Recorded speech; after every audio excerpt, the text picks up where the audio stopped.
Hi மக்களே. என்னடா இவன் சம்மந்தமே இல்லாமல் இப்போ ஒரு வீடியோ போடுறான்னு நினைக்கிறீங்க?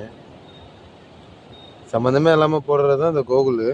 இருந்தாலும் உங்களுக்கு நான் ஒன்று சொல்லணும்னா என்ன சொல்கிறேன்னு பார்த்தீங்கன்னு வச்சுக்கலாம்.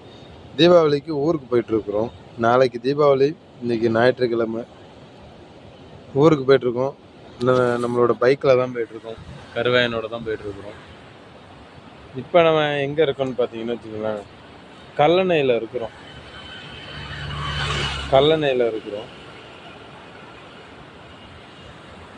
இது யார் கட்டினாங்கன்னு எனக்கு தெரியல. சப்போஸ் உங்களுக்கு தெரிஞ்சிச்சுன்னா கமெண்ட் பாக்ஸில் வந்து சொல்லுங்கள், நானும் தெரிஞ்சுக்கிறேன். எனக்கு தெரிஞ்ச வரைக்கும் இது கொத்தனார் தான் கட்டினது. நீங்கள் வேறு யாராச்சும் கட்டினதா உங்களுக்கு தெரிஞ்சுன்னா சொல்லுங்கள், தெரிஞ்சுக்கலாம். நான் நிற்கிறேன் பாருங்க, எங்கள் அண்ணன் கருவாயன் குண்டை.